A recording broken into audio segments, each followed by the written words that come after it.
Assalamualaikum warahmatullahi wabarakatuh. Alhamdulillahi jalla wa ala, ahmaduhu ala jami'il ala, wa ashkuruhu syukra man ufiya minal bala. Ashhadu an la ilaha illallah wahdahu la syarika lahu wa la mumathila, wa ashhadu anna Muhammadan abduhu wa rasuluhu dzul maqamil a'la. Allahumma salli wa sallim ala sayyidina Muhammadin alladzi ikhtassallahu bihi fadaila, wa ala alihi wa ashabihi alladzina nalu bil iktida wad darajatil ula. Amma ba'du. Sama-sama kita hormati dan kita muliakan guru kita Habibana Habib Syakir bin Zaid Al-Idrus, Ustaz Mukarram Ustaz Hadik Turmudi, Ustaz Haji Matroji, Ustaz Haji Sanwani, dan juga Ustaz Zaini. Kita doakan mudah-mudahan Allah segera memberikan kesembuhan kepada keduanya. Segenap para asatidzah lain, para hujjaj, bapak-bapak hadirin jamaah maulid yang dimuliakan oleh Allah. Insya Allah kita termasuk yang dimuliakan oleh Allah karena kita hadir di majlis yang penuh barokah ini. Ada dua keutamaan yang bisa Allah tetapkan kepada kita untuk orang-orang yang melaksanakan ibadah. Yang pertama ada keutamaan waktu. Yang kedua ada keutamaan tempat. Di tempat yang insya Allah penuh barokah ini, insya Allah doa-doa kita dan juga duduknya kita insya Allah ini menjadi kafarah, menjadi penghapus dosa-dosa kita. Amin. Karena kita duduk di tempat yang mulia, duduk di masjid yang memang penuh barokah ini. Ini keutamaan tempat. Kemudian keutamaan yang kedua yaitu keutamaan waktu. Allah Subhanahu wa taala memilih dari beberapa waktu tertentu. Dan insya Allah waktu perayaan Maulid yang sekarang jatuh tanggal 13 Rabiul Awal, insya Allah ini termasuk keutamaan waktu yang Allah berikan kepada kita. Dengan barokah Maulid, mudah-mudahan seluruh doa-doa kita Allah ijabah. Amin. Yang sakit Allah sembuhkan. Semua hajat-hajat kita, hajat untuk diri kita, untuk keluarga dan anak-anak Allah kabulkan. Dan tentunya Allah tetapkan iman dan Islam kita hingga akhirat, hingga akhir hayat kita. Amin ya rabbal alamin. Hadirin jamaah rahimakumullah, Kiai Fakhruddin Al-Bantani udah lewat tadi. Saya lagi nungguin, dia nggak ngasih duit. Biasanya beliau ada tebak-tebakan. Biasanya kalau ada tebak-tebakan saya mau jawab, ya lumayan 50.000. Tapi beliau karena ada satu acara lagi maka tidak sempat dan harus segera ke tempat yang kedua. Beliau menyampaikan di antara akhlak Rasulullah sallallahu alaihi wasallam adalah satirul uyub. Rasulullah adalah orang yang menutupi aib-aib, menutupi celah-celah dari para sahabatnya. Ada seorang sahabat Rasulullah namanya Hudzaifah Al-Yamani. Hudzaifah Al-Yamani ini Bapak, ini adalah orang yang terkenal dengan sirrun Nabi, terkenal dengan hafidhu sirrin Nabi, yaitu orang yang menjaga, yang merawat rahasia Rasulullah SAW. Menurut beberapa riwayat, Hudzaifah Al-Yamani ini adalah satu-satunya orang yang dikasih bocoran oleh Rasulullah tentang orang-orang munafik. Allah Subhanahu wa taala sudah mencantumkan, Allah Subhanahu wa taala sudah menetapkan bahwa orang-orang munafik ini akan berkata kepada engkau wahai Muhammad bahwa innaka la rasuluh.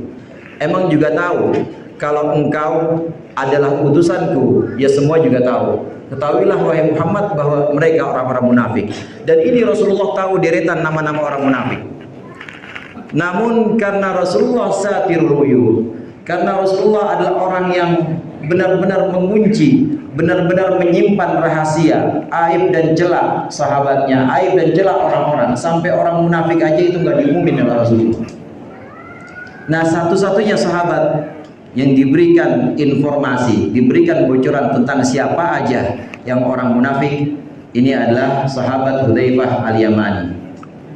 Saudara sekalian, Hudzaifah Al-Yamani ini disebut sebagai sirrun Nabi, hafidhu sirrin Nabi, yang menjaga rahasia Rasulullah sallallahu alaihi wasallam. Cuma satu-satunya sahabat yang tahu tentang bocoran orang-orang munafik, ya Hudzaifah Al-Yamani. Sehingga pada masa Rasulullah masih hidup, para sahabat gampang. Andai Rasulullah enggan mensolati seseorang, ini meninggal, dilihat Rasulullah. Kalau Rasulullah nyembayangin, maka dia insya Allah orang Islam. Tapi kalau Rasulullah tidak mau nyembayangin, Rasulullah nggak mau sholatin, maka itu orang munafik. Ini ketika Rasulullah ada, ketika Rasulullah masih hidup, gampang. Ditandainnya sangat mudah, tinggal melihat bagaimana Rasulullah, apakah beliau mau mengimami atau tidak. Saat Rasulullah sudah wafat, maka satu-satunya kunci adalah tinggal Hudzaifah Al-Yamani.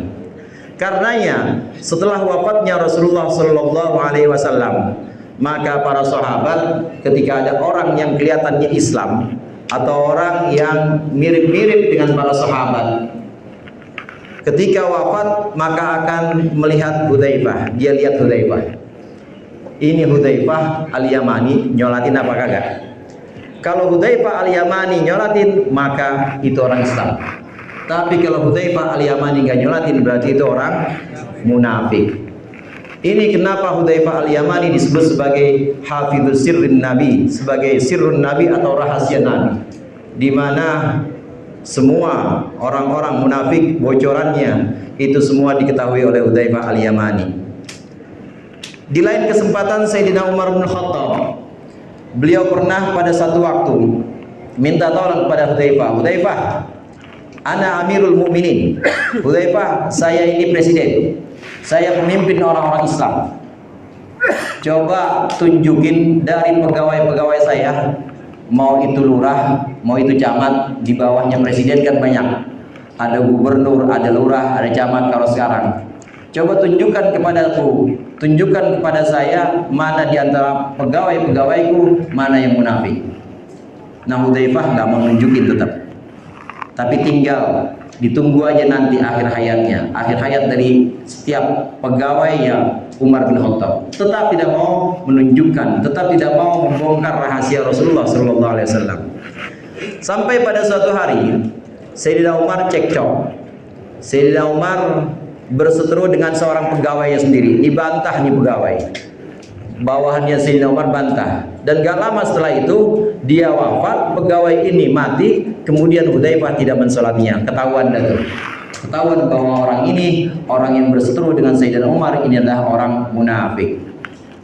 Hadirin jamaah rahimakumullah, demikian luhurnya Rasulullah Sallallahu Alaihi Wasallam akhlak beliau, sehingga beliau tidak mau mengumbar, beliau tidak mau mempublikasikan, mengumumkan orang-orang yang aibnya itu sudah jelas-jelas Allah bukakan. Sekarang bagaimana kita? Kita meneladani Rasulullah, hendaklah meneladani Rasulullah dari berbagai macam sisi. Kalau bisa dengan cara sempurna, kalau belum bisa ya kita sebagian demi sebagian kita ikuti dan kita teladani Rasulullah Sallallahu Alaihi Wasallam. Ini yang pertama, bagaimana Rasulullah menutup aib-aib saudaranya, bagaimana Rasulullah menutup aib dari umatnya. Kemudian yang kedua, hadirin jamaah rahimakumullah, Rasulullah Sallallahu Alaihi Wasallam Allah utus kafatan lil alam. Beliau bersabda, wa ma ursiltu illa kafatan lil khalq. Tidaklah aku diutus oleh Allah illa kafatan lil khalqi, kecuali untuk seluruh makhluk. Hadirin sekalian, kalau kita bicara makhluk, tentu kita tahu makhluk itu mencakup seluruh alam semesta ini kecuali Allah, itulah makhluk. Karena yang sering kita dengar ada khaliq, ada makhluk. Khaliq pencipta, makhluk yang diciptakan. Nah, kalau begitu makhluk itu masiwal khaliq. Makhluk adalah semua yang selain pencipta, dia makhluk. Langit makhluk, binatang makhluk, manusia dan jin makhluk, bahkan malaikat juga makhluk, semuanya makhluk. Nah, dari hadis ini bisa kita pahami bahwasannya Rasulullah diutus, aku tidaklah diutus kecuali untuk seluruh makhluk. Artinya Rasul utusan untuk para malaikat ya Rasulullah. Nabi kita Nabi Muhammad sallallahu alaihi wasallam utusan untuk alam semesta ini, benda-benda mati, al-jamadat, hewan-hewan, al-hayawanat, ini semuanya utusannya, Rasulnya adalah Rasulullah sallallahu alaihi wasallam, Nabi kita Nabi Muhammad sallallahu alaihi wasallam. Demikian juga untuk para malaikat, jin dan manusia, utusannya adalah Nabi kita Nabi Muhammad sallallahu alaihi wasallam. Hanya saja dibagi risalah atau kerasulan ini dibagi menjadi 3. Yang pertama ada yang disebut sebagai risalatut taklif. Kallafa yukallifu taklif, itu artinya pembebanan syariat. Allah mengutus Nabi Muhammad sallallahu alaihi wasallam kepada kita manusia dan juga kepada bangsa jin ini dengan risalah taklif. Terutusnya Rasulullah sallallahu alaihi wasallam ini untuk membebankan kepada kita kewajiban-kewajiban syariat. Karenanya kita tahu agama cuma ada 2 bagian. Agama cuma ada 2 bagian, yaitu fi'lul ma'murat wa tarkul manhiyat. Melaksanakan perintah-perintah dan menjauhkan larangan-larangan. Itulah yang disebut dengan taklif. Allah mengutus Nabi Muhammad sallallahu alaihi wasallam risalah taklif dengan risalah syariat untuk bangsa jin dan bangsa manusia, untuk kita orang tanah Mesir semua ini. Maka ada kewajiban sholat sehari berapa waktu, Pak? Sehari berapa waktu? 5 waktu. Ada kewajiban puasa setahun sekali, namanya puasa Ramadan. Ada kewajiban memberikan hartanya, namanya zakat. Ini kewajiban-kewajiban adalah taklif. Karenanya yang mengaku mengikuti Rasulullah sallallahu alaihi wasallam, bersyahadat wa anna Muhammadan Rasulullah, syahadat Rasul, maka harus ngikut, harus nurut terhadap syariat yang dibebankan oleh Rasulullah sallallahu alaihi wasallam, ya salat, puasa, zakat, haji dan lain sebagainya. Risalah taklif ini hanya untuk manusia, hanya untuk jin yang memang mengalami kerasulan Nabi Muhammad SAW setelah beliau 40 tahun. Nah, adapun untuk yang selainnya, untuk orang-orang yang tidak mengalami kerasulan Nabi Muhammad, maka tidak disebut sebagai risalah taklif. Jelas, orang-orang yang hidup sebelum Nabi Muhammad SAW, karena Nabi Muhammad belum diutus, maka tidak ada kewajiban sholat 5 waktu seperti sekarang. Beda syariatnya. Tidak ada kewajiban puasa Ramadan. Orang Yahudi dulu itu umatnya Nabi Musa, puasanya puasa di bulan Muharram, puasa Asyura. Tidak ada kewajiban puasa Ramadan. Hanya wajib kepada orang-orang yang mendengar terutusnya Nabi Muhammad SAW, namanya risalah taklif. Kita termasuk orang-orang yang mendapat risalah taklif, orang-orang yang mendapat kerasulan, dan kerasulannya adalah untuk membebankan kepada kita syariat Rasulullah SAW.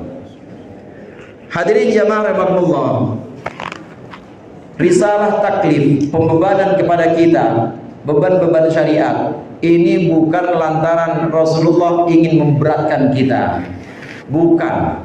Tapi justru karena Rasulullah sayang kepada kita. Kalau kita sayang sama anak, kalau kita sayang kepada keluarga kita, tentu kita akan buat aturan.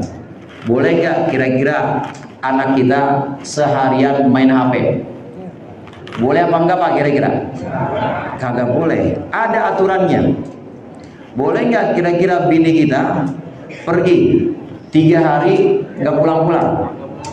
Bawain koper biar kagak usah balik, sediain. Ini ada aturan-aturan. Ini bukan lantaran kita ingin mengekang, tapi karena kita sayang kepada keluarga kita. Demikian juga Rasulullah Sallallahu Alaihi Wasallam membawa syariat Islam, kemudian ditaklif, dibebankan kepada kita, karena Rasulullah tahu, Rasulullah melihat bahwa nanti perjalanan di akhirat, perjalanan di alam barzakh untuk orang yang gagal sholat itu benar-benar sulit.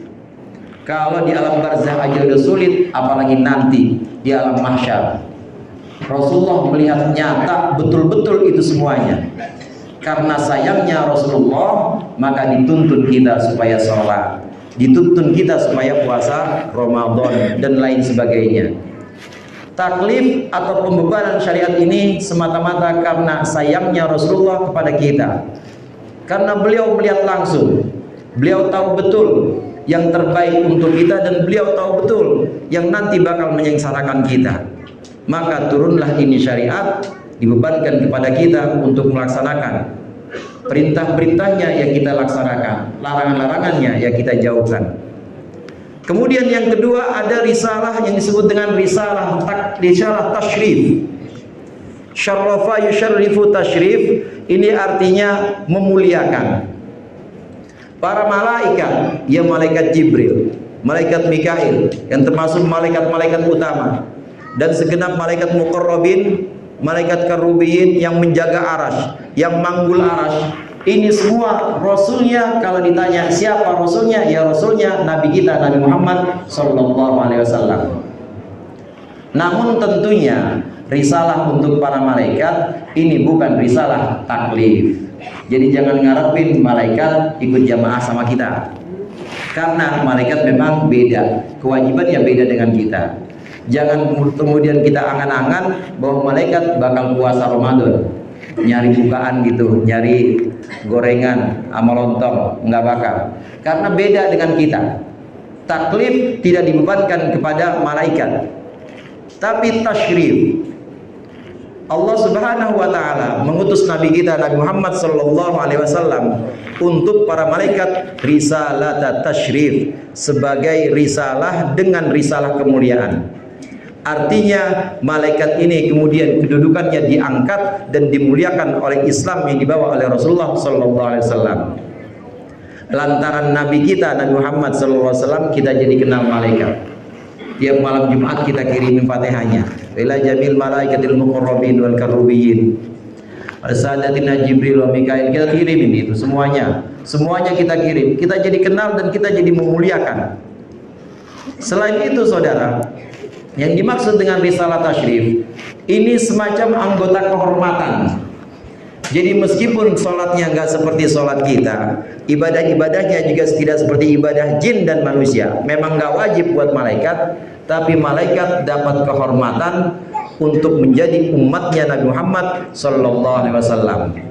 Bangga rasanya menjadi umat dari Sayyidul Mursalin, Sayyidul Anbiya wal Mursalin. Bangga rasanya menjadi umat dari pemimpinnya para nabi dan pemimpinnya para rasul. Dan ini rebutan. Malaikat berebut untuk mengambil kemuliaan ini, mengambil kemuliaan agar dapat menjadi umatnya Nabi Muhammad sallallahu alaihi wasallam. Namun umat yang dimaksud di sini bukan umat yang dibebankan syariat, tapi umat kehormatan, anggota kehormatan. Kalau di organisasi itu kan ada anggota kehormatan ya Pak. Biasanya anggota kehormatan gitu aja, selagu-lagunya. Namanya anggota kehormatan, KTA, kartu tanda anggota nggak punya. Tapi begitu ada keputusan yang dimintai pertolongan atau dimintai rembuk, ya pasti anggota kehormatan. Ini risalah tasyrif. Kemudian yang ketiga ada yang disebut dengan risalah ta'rif. Risalah ta'rif. Allah mengutus Nabi kita Nabi Muhammad sallallahu alaihi wasallam ini sebagai risalah ta'rif, kerasulan untuk memperkenalkan kepada benda-benda mati, kepada hewan, kepada binatang-binatang. Jadi kalau ditanya siapakah itu yang lahir terakhir di antara para utusan, maka binatang, hewan-hewan, benda-benda mati akan menjawab itu adalah Sayyiduna Nabi kita Nabi Muhammad sallallahu alaihi wasallam, untuk memperkenalkan bahwa Nabi Muhammad adalah Sayyidul Akwan. Nabi Muhammad adalah penghulu dan pemimpin dari seluruh alam semesta ini. Kalau tidak ada Nabi Muhammad, maka alam semesta ini pasti tidak akan pernah ada. Demikian juga kalau tidak pernah ada Nabi Muhammad, maka kami binatang-binatang, ini kata binatang, kami hewan-hewan ini tidak akan pernah ada. Kata langit juga begitu. Kalau tidak pernah ada Nabi Muhammad SAW, maka kami tidak akan pernah ada, kata langit. Semua alam, semua benda-benda mati, hewan dan binatang, ini Rasulnya, utusannya adalah Nabi kita, Nabi Muhammad SAW. Jadi ada 3 macam risalah. Yang pertama risalah taklif, yang kedua risalah apa? Risalah tasyrif, satu lagi risalah ta'rif, untuk memperkenalkan. Hadirin jamaah rahimakumullah, 3 risalah ini yang bisa menyelamatkan seseorang. 3 risalah ini yang bisa menyelamatkan seorang. Satu, yaitu risalah taklif, karena jelas kalau binatang, benda-benda mati nanti tidak ada hisabnya. Menurut satu riwayat, binatang nanti akan ada hisabnya. Disebutkan dalam satu riwayat, Rasulullah menyebutkan nanti pada hari dibangkitkannya semua makhluk termasuk binatang itu dibangkitkan. Kucing yang pernah berantem sama ikan peda, yang pernah ikan peda itu dicakar-cakar, entar gantian ikan peda nanti cakar-cakar kucing. Cuma habis itu jadi debu semuanya. Kun turoban, jadi debu semuanya, selesai. Jadi nggak ada surga buat ikan peda, nggak ada neraka buat kucing. Semuanya jadi debu, tapi tetap akan Allah bangkitkan. Nah, tentu yang dimaksud di sini risalah taklif tidak untuk binatang, tidak untuk hewan-hewan, tidak untuk benda-benda mati. Yang bisa menyelamatkan seseorang adalah risalah tasyrif, menyelamatkan jin dan manusia, menyelamatkan kita dan juga segenap bangsa jin yang juga sama seperti kita. Sama Pak, jin itu sama seperti kita, wajib sholat juga, puasa Ramadan wajib. Ya cuma bedanya dia nggak kelihatan sama kita. Ini waktu ngaji gini juga ada ini, ada jin. Biasanya yang tahu Bang Toyib nih, jinnya Masjid Mujahidin sebelah mana. Ini semua terkena beban syariat, terkena kewajiban untuk melaksanakan syariat-syariat Nabi Muhammad SAW. Seseorang bisa selamat itu kalau sudah berikrar. Ikrar yang pertama disebut dengan syahadat tauhid, asyhadu an la ilaha illallah. Yang kedua disebut dengan syahadat rasul, wa asyhadu anna muhammadan rasulullah. Aku bersaksi bahwa tidak ada Tuhan selain Allah, dan aku bersaksi bahwa Muhammad adalah rasul, utusan Allah. Yang dimaksud dengan rasul di sini adalah orang yang membawa risalah taklif. Artinya nurut, tunduk, patuh kepada apa yang disampaikan oleh Rasulullah berupa perintah-perintah. Tunduk, nurut, patuh kepada apa-apa yang disampaikan oleh Rasulullah berupa larangan-larangan yang harus dijauhkan. Orang kalau sudah syahadat, maka dia sudah selamat dari kekal di neraka. Ada beda di sini Pak. Ada selamat dari neraka, ada selamat dari kekal di neraka. Orang Islam semuanya insya Allah selamat dari kekal di neraka. Tapi apakah selamat dari neraka? Belum tentu. Yang penting yang minimal itu paling minim kita selamat dari kekal di neraka. Artinya kalaupun harus mampir, tetap nanti dengan barokah maulid kita diberikan syafaat Rasulullah. Amin. Mampirlah sekali-kali. Mampirlah walaupun sebentar, ya namanya manusia. Tapi tetap tidak akan kekal. Seseorang yang sudah berikrar dengan syahadat tauhid, dengan syahadat Rasul, kadang-kadang kita sebut dengan syahadatain, maka pasti Allah jamin akan kekal, akan tidak kekal. Artinya sewaktu-waktu pasti akan Allah angkat. Karena cahaya dari syahadat, cahaya dari iman ini akan muncul hadirin, dan akan kelihatan. Akan kelihatan, jangankan nanti di neraka, di alam barzakh aja, di alam kubur, Malaikat namanya malaikat siapa Pak? Yang tukang nanya-nanya tuh. Malaikat Mungkar sama Nakir. Mungkar itu artinya nggak dikenal, sama Nakir juga artinya nggak dikenal. Maksudnya Mungkar, nggak pernah ada orang yang kayak begini seremnya. Nakir juga begitu, nggak dikenal. Karenanya di satu ayat Nabi Ibrahim mengatakan salamun alaikum qaumun mungkarun. Salam sejahtera untuk kalian wahai tamu-tamuku qaumun mungkarun, wahai orang-orang yang nggak dikenal. Kaum mungkarun maksudnya bukan tamunya Nabi Ibrahim orang-orang yang demen kemungkaran, bukan. Kaum mungkarun maksudnya kaum yang asing. Asing karena tamunya Nabi Ibrahim itu malaikat. Asing. Dibilang dari jauh cuma kagak kelihatan kumel pakaiannya. Dibilang orang dekat juga bukan. Di kampung ini nggak ada orang yang kayak begitu. Maka kaum mungkarun. Mungkar itu artinya asing. Nakir juga begitu.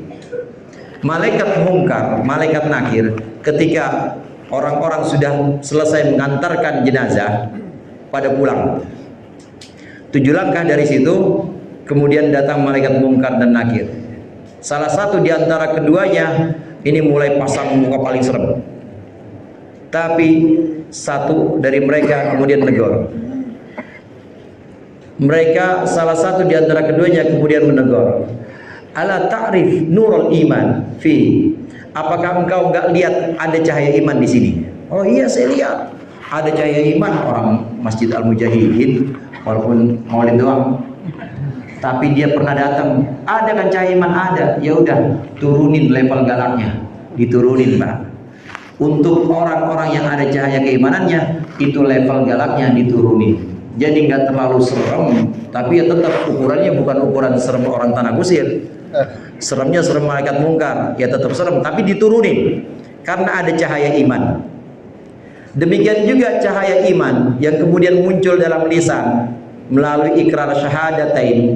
Ini adalah cahaya yang bisa menyelamatkan seseorang dari kekekalan di neraka. Selama seseorang itu ada keimanan, kemudian dia berikrar, ikrarnya sampai ke lisan dan muncul dalam bentuk ucapan asyhadu an la ilaha illallah wa asyhadu anna muhammadar rasulullah, maka dia dapat 2 hal. Yang pertama, dia dapat keselamatan, tidak kekal di neraka. Yang kedua, dia akan dapat hak sebagai orang Islam. Hak sebagai orang Islam di sini, waktu kita dilamar sama dia, anak kita dilamar sama dia, maka kita boleh nerima karena dia orang Islam, udah syahadat. Waktu dia sakit, ya kita kudu nengokin karena dia orang Islam, udah syahadat. Waktu dia bagi-bagi waris, karena memang ada jatahnya dia, maka dia dapat waris karena dia orang Islam, karena udah syahadat, udah muncul ke dalam lisan. Dapat 2 hal, yang pertama tidak kekal di neraka, dan yang kedua dapat hak sebagai muslim, hakul muslim. Dia bersihin nacih misalnya, alhamdulillah, ini kita wajib jawabnya yarhamukallah, hakul muslim.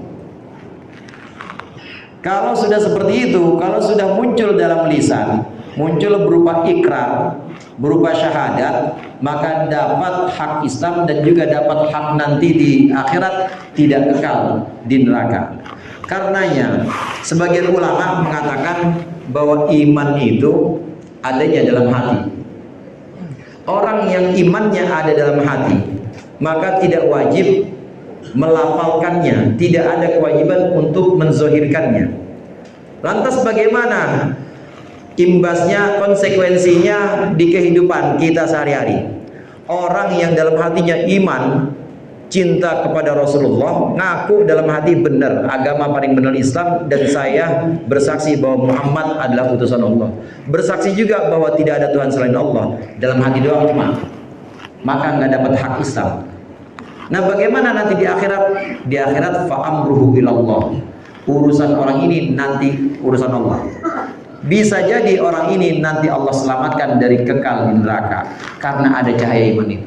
Meskipun dalam kehidupan dunia tetap nggak dapat hakul muslim, namanya belum syahadat, cuma dalam hati doang. Ngelamar ponakan kita muslimah, diterima nggak kira-kira Pak? Diterima nggak kira-kira Pak? Nggak boleh, orang belum syahadat. namanya belum syahadat, kemudian dia ada bagi-bagi waris, walaupun dia dapat jatah waris termasuk ashabul faraid, termasuk orang ashabul farido, orang-orang yang punya bagian, dapat nggak kira-kira? Nggak dapat, namanya belum syahadat, namanya orang non muslim, nggak dapat. Maka hakul muslimnya betul, hakul muslimnya tidak akan dia dapat, tapi nanti di akhirat karena ada keimanan, fa amruhu ilallah, maka urusannya itu nanti dikembalikan kepada Allah.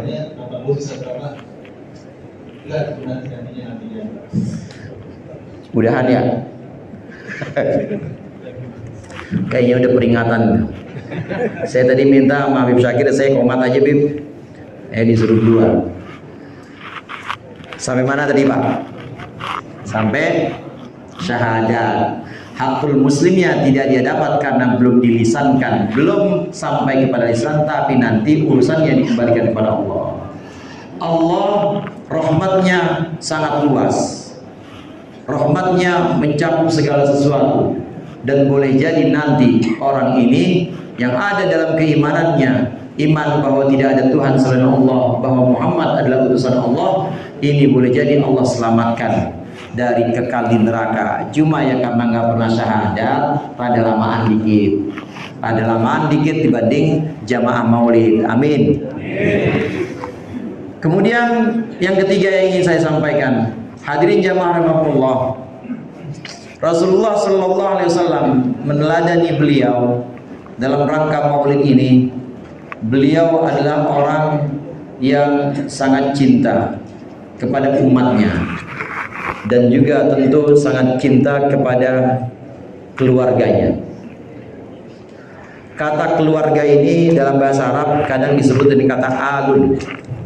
Jadi ada kata istilah alu Muhammad. Allahumma salli ala sayyidina Muhammad wa ala ali sayyidina Muhammad. Kata al yang artinya keluarga bisa punya dua makna. Yang pertama, kalau konteksnya konteks doa, konteksnya adalah permohonan doa kita kepada Allah, maka yang dimaksud dengan alu Muhammad itu adalah seluruh umat Islam, termasuk jamaah al-mujahidin, termasuk jamaah nurul mujahidin, termasuk yang datang di sini semuanya yang Islam, itu termasuk alu Muhammad, termasuk keluarga Nabi Muhammad. Dalam konteks doa, Allahumma sholli ala sayyidina Muhammad, ya Allah limpahkanlah sholawat, rahmat takzim kepada junjungan kami Nabi Muhammad, wa ala ali sayyidina Muhammad, dan atas keluarga dari junjungan kami, yaitu orang-orang Islam. Kita termasuk alu Muhammad dalam konteks doa. Yang kedua, makna kedua dari alu Muhammad, yaitu konteksnya bukan konteks doa, tapi konteksnya adalah konteks zakat. Yang dimaksud dengan alu Muhammad itu adalah seluruh keturunan Bani Hashim dan Bani Muttalib. Karenanya Rasulullah Sallallahu Alaihi Wasallam mengatakan, hurrimat hadhihi zakat ala Muhammad wa ala ali Muhammad. Zakat tahu apa ya zakat? Zakat ini haram untuk Muhammad dan juga untuk keluarga Muhammad. Yang dimaksud keluarga Muhammad di sini bukan jamaah mujahidin. Jadi kalau di sini ada yang mustahik nggak apa-apa, terusin. Tapi jangan mustahik mulu. Tahun depan harus jadi muzaki, harus naik.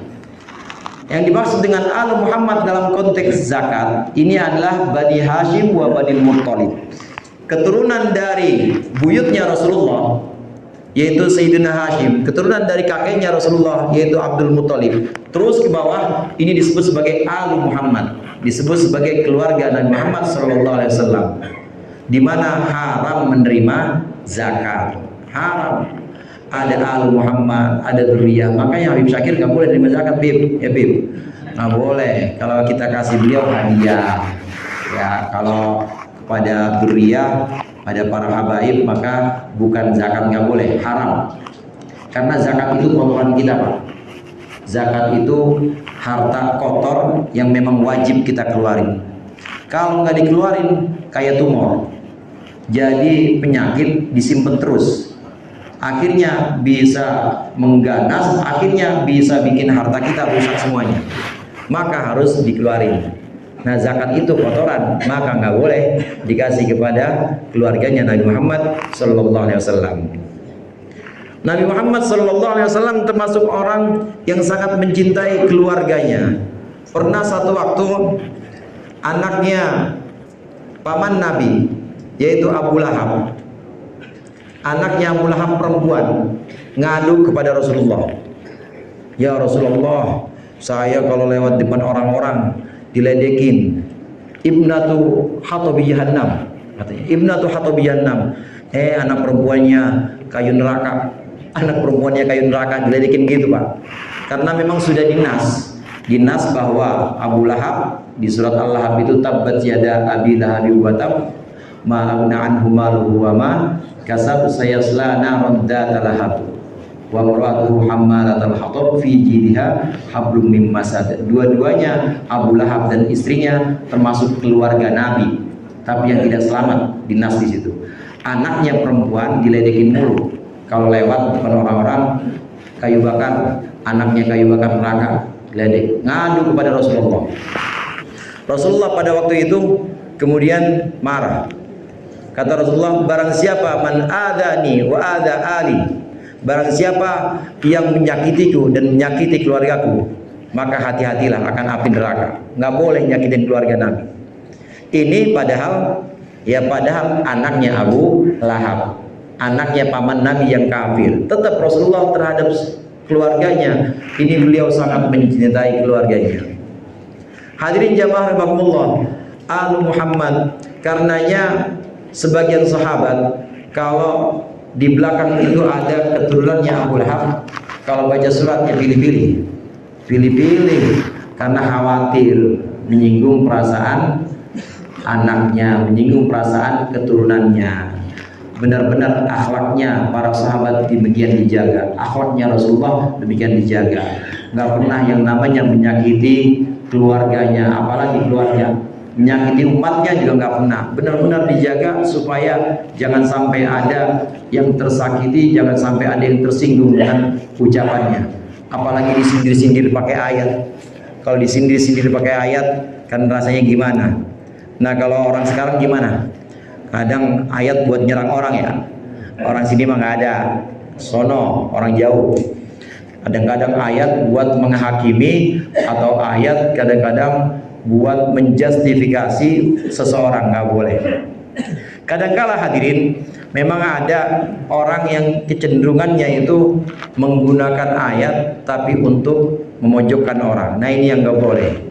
Kata Sayyidina Ali ketika kaum Khawarij ini mengucapkan wa man lam yahkum bi ayat wa man lam yahkum bima anzalallah faulaika humul kafirun. Orang Khawarij pada masa Sayyidina Ali itu selalu menggunakan ayat wa man lam yahkum bima anzalallah faulaika humul kafirun. Sayyidina Ali dengan Sayyidina Muawiyah perang. Nama perangnya perang Siffin. Perang para sahabat juga ya lumrah, artinya meskipun di antara para sahabat dan beliau-beliau ini adalah orang-orang yang mulia, yang namanya perbedaan pendapat itu pasti ada. Sayyidina Ali dengan Sayyidina Muawiyah perang, nama perangnya perang Siffin. Nah, di ujung peperangan karena sudah terdesak, maka Sayyidina Muawiyah kemudian mengangkat Al-Quran. Kalau Al-Quran sudah diangkat, ini artinya sudah ngajak gencatan senjata. Udah berhenti kita rundingan. Sayyidina Ali karena luhur akhlaknya, beliau kemudian mengiyakan, ya udah kita musyawarah, kita rembuk demi persatuan Islam. Itu Sayyidina Ali. Nah, tapi orang-orang Khawarij gak terima. Khawarij itu orang yang keluar dari barisan Sayyidina Ali dan pemikirannya agak keras, kasar. Maunya Khawarij nggak usah pakai musyawarah-musyawarahan, rapat segala rapat dah, pakai rembukan segala, habisin aja Muawiyah, habisin, udah ke pojok itu jangan dikasih kesempatan, habisin aja maunya Khawarij. Tapi Sayyidina Ali itu enggak, Sayyidina Ali dibiarkan, yuk kita musyawarah. Nah, orang Khawarij kemudian menggunakan ayat wa man lam yahkum bima anzalallah faulaika humul kafirun. Barang siapa yang menghukumi, barang siapa yang berhukum tidak dengan hukum Allah, maka dia orang kafir. Sayyidina Ali, Sayyidina Muawiyah, ini orang-orang mulia, para sahabat Rasulullah, menurut orang Khawarij, menurut mereka adalah orang-orang yang wajib masuk neraka. Kenapa? Karena rembukan, karena musyawarah. Harusnya nggak musyawarah, harusnya pakai Al-Quran aja. Nah, kan yang kayak begini kasar namanya. Ini orang Khawarij menggunakan ayat wa man lam yahkum bima anzalallah faulaika humul kafirun. Sayyidina Ali kemudian mengatakan kalimatun urida bihal batil. Itu sebuah kalimat, benar kalimat itu, nggak salah namanya Al-Quran. Tapi dengan Al-Quran, dengan ayat itu, dia bermaksud untuk kebatilan. Ini yang tidak kita inginkan. Jangan kita nyinggung-nyinggung orang dengan ayat Al-Quran. Jangan kita nyindir-nyindir orang. Ayat Al-Qurannya mah benar, hadis-hadisnya mah benar, tapi digunakan untuk kebatilan, ini yang nggak boleh. Kalimatun urida bihal batil, kalimatu haqqin urida bihal batil. Kalimat yang benar semuanya, hadis benar, Al-Quran benar, tapi yang dimaksud, yang dikehendaki dengan kalimat itu kebatilan. Nauzubillah. Mudah-mudahan dengan barokah maulid, dengan syafaat Rasulullah, kita termasuk orang-orang yang Allah tanamkan dalam hati kita cinta kepada Rasulullah, sehingga kita bisa meneladani beliau dalam keseharian kita. Dan mudah-mudahan Allah memberikan usia yang panjang kepada guru-guru kita dan keberkahan pada Habib Syakir, kepada para pengurus Haji Matraji, pada pengurus Masjid Al-Mujahidin semuanya dan seluruhnya jamaah. Mudah-mudahan Allah berikan keberkahan dan kemudahan dalam segala urusannya. Mudah-mudahan bermanfaat. Kurangnya mohon maaf. Wallahul muwaffiq ila aqwamit thoriq. Wassalamualaikum warahmatullahi wabarakatuh.